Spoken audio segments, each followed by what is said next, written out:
투자는 건강하게, 맘 편하게, 오래.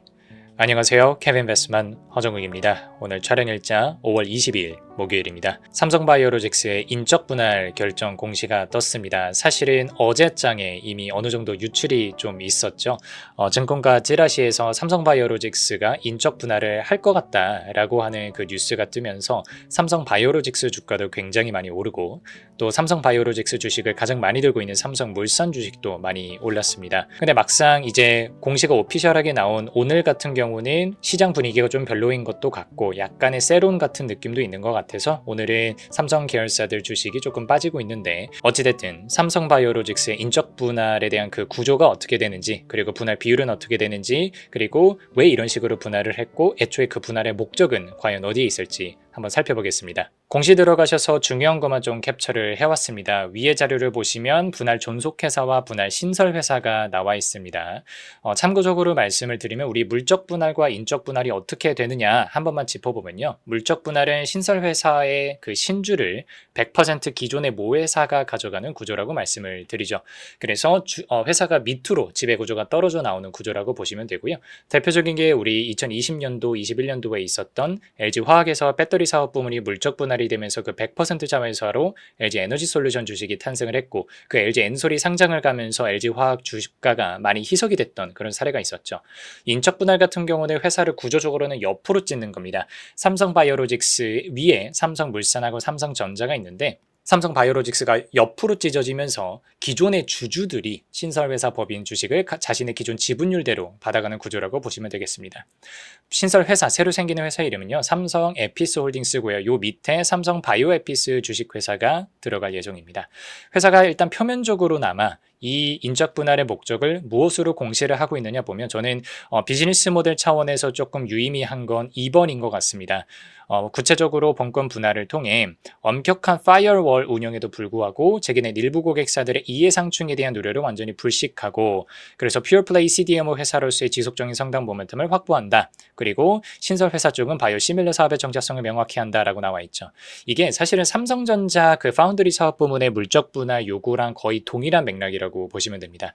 삼성 바이오로직스는 자체적으로는 CDMO, Contracted Development and Manufacturing Organizer 요거 사업을 하고 있습니다. 위탁 생산이라고 보시면 되고요. 우리가 이제 그 바이오 개발하는 것 자체가 굉장히 돈이 많이 들고 어렵다 보니까 글로벌 기업들 중에서는 개발을 해가지고 쉽게 말하면 레시피는 가지고 있는데 그거를 또 사람이 먹고 사람 인체 안에 넣어야 되다 보니까 그걸 전문적으로 생산할 수 있는 시설이 없는 회사들이 굉장히 많습니다. 이 회사들한테 레시피를 받아와서 대신 생산을 해주는 사업을 삼성 바이오로직스가 하고 있다고 보시면 되고 자회사인 삼성 에피스 같은 경우에는 실제로 바이오 시밀러를 개발을 하는 회사입니다. 그러다 보니까 CDMO에다가 맡기는 고객들 입장에서는 삼성 바이오로직스한테 뭔가를 맡겼을 때 그 뭔가 정보가 아무래도 에피스 쪽으로 조금 빠져나가기 용이한 구조가 아니냐라는 우려를 할 수밖에 없죠. 반도체에서도 똑같습니다. 사실은 그동안 삼성 파운드리가 여러 가지 수주를 못 받았던 여러 가지 원인이 가장 대표적으로는 당연히 기술력이 지금 부족하고 제조 공정이 안 나오고 수율이 안 나온다는 문제점이 있지만 그동안에 굉장히 많이 확보했던 고객들을 잃어버렸던 데에는 삼성전자라고 하는 단일법인 안에 삼성 파운드리도 들어가 있고요. 시스템 LSI라고 하는 설계 부문도 들어가 있기 때문이거든요. 그래서 아무래도 기술 유출에 대한 우려를 고객사들 입장에서는 할 수밖에 없죠. 그래서 최근 몇 년 전 정도서부터는 삼성 파운드리의 분할 을 해가지고 완벽하게 떼어내라. 그래서 고객들의 우려를 불식시켜줘라라고 하는 요구가 시장에서 나오는 이유도 여기에 있습니다. 제일 중요한 겁니다. 우리가 특히 인적 분할을 할 때는 분할 비율이 어떻게 되는지 봐야 됩니다. 기존에 남아있는 CDMO 사업부는 얼마만큼이 남아있고 그리고 분할되는 애가 얼마만큼 분할이 되느냐 이게 굉장히 중요합니다. 존속회사 CDMO 사업 부문은 한 65% 정도가 남아있을 거라고 하고요. 신설회사는 반올림하면 35% 정도가 나눠있을 거라고 합니다. 분할 비율은 어떻게 산정을 했냐면요. 순자산, 그러니까 자본 총계를 기준으로 짰습니다. 그래서 여기서 좀 이따가 제가 보여드릴 건데 자산, 장부금액 기준으로 분할 비율을 결정할 때랑 손익계산서에서 나오는 실제 실적을 바탕으로 결정을 할 때는 괴리가 많이 나는 경우들이 있어요. 그래서 괴리가 많이 나는 경우에는 조금 그 최대 주주의 어떤 이해관계를 위해서 움직이는 것이 아닌가 하는 그런 우려 혹은 그런 의심을 하게 될 때가 많은데 그 정확한 계산은 한번 뒤에서 보여드리겠습니다. 구체적인 회사들의 재무구조 한번 보겠습니다. 남아있는 삼성바이오로직스는요. 자산 총계는 한 10조 정도가 남습니다. 부채가 3조 7천억이어 가지고요. 자본 총계가 한 6조 2천억 정도가 남는 회사고요. 최근 사업연도 매출액 기준으로 3조 5천억 정도가 잡혀 있습니다. 삼성 에피스홀딩스 잘려나가는 회사 같은 경우 보시면 자산 총계 3조 3천억, 부채는 거의 넘기지 않습니다. 순자산, 자본 총계도 3조 3천억이 나와 있다고 보시면 되고요. 이거는 바이오 에피스가 떨어져 나오는 게 아니고 삼성 에피스 홀딩스라고 하는 새로운 회사 밑에 삼성 바이오 에피스가 붙어 있는 구조이기 때문에 신설 회사 자체는 이제 매출액은 없는 구조가 되겠죠. 그러면은 분할하고 나서 앞으로 어떻게 할 거냐라고 보면은 일단은 분할 신설 회사는 재상장을 할 겁니다. 그래서 기존에 삼성 바이오로직스 주식을 들고 계셨던 분들은 삼성 에피스 홀딩스 주식도 갖게 되고 그게 곧 있으면 변경 상장, 재상장이 될 거고요. 향후 신규 자회사 설립에 대한 계획이 확정될 경우, 그러니까 에피스 홀딩스 밑에 신규 자회사를 아마 하나 만들려고 하는 것 같아요. 이 자회사가 저는 굉장히 중요할 거라고 보고요. 그리고 삼성 바이오에피스는 앞으로 적어도 5년간은 주식시장에 상장을 안 하겠다. 그렇게 함으로써 뭐 지분 가치가 중복 상장이 되면서 희석이 되는 그런 이슈는 방지하겠다라는 회사의 의도입니다. 그래서 구조를 정리해 보겠습니다. 원래 삼성 바이오로직스 밑에 바이오로직스 미국 법인이 좀 있고요. 삼성 바이오에피스가 종속회사로 들어와 있었어요. 원래 예전에 삼성 바이오에피스는 바이오젠이랑 같이 합작해서 만든 회사인데 삼성 바이오로직스가 점점 지분을 테이크오버 해나가면서 100% 주주가 됐고요. 바이오로직스 위에는 삼성물산이 43% 들고 있고 삼성전자가 31% 들고 있습니다. 이 상태에서 여기 있는 이 친구 삼성 바이오로직스를 옆으로 찍겠다는 얘기입니다. 이렇게 되면 먼저 확인하셔야 되는 게 기존의 주주들이 자기네들이 들고 있었던 지분율만큼 양쪽 지분을 다 들고 있게 된다는 거 확인을 해주셔야 돼요. 그래서 삼성물산이 바이오로직스도 43%, 에피스홀딩스도 43% 들고 있게 되고요. 삼성전자가 기존의 삼성바이오로직스 계속해서 31% 들고 있게 되고 에피스홀딩스를 31% 들고 있게 됩니다.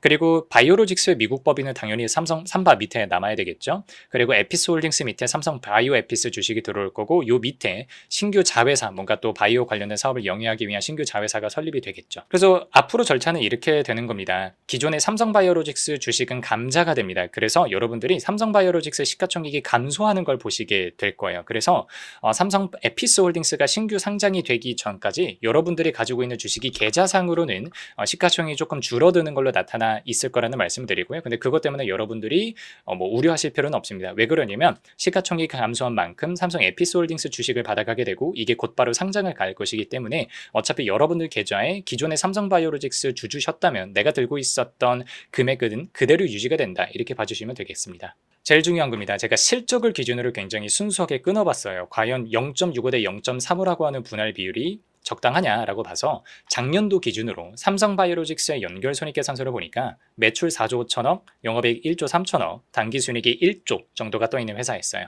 이 중에서 바이오에피스, 여기도 이제 비상장이긴 하지만 회사가 규모가 굉장히 크기 때문에 재무제표가 올라오거든요. 바이오에피스의 매출을 보니까 1조 5천억에 영업이익 4,300억, 순이익 3,700억 이렇게 나와 있어요. 그러면 우리가 앞에서 회사가 공시해 준 거랑 또 별도로 우리가 계산을 해봤을 땐 삼성바이오로직스가 가지고 있는 CDMO 부문의 실적을 우리가 한번 구해볼 수가 있겠죠. 요 숫자에서 요 숫자를 빼면 되니까.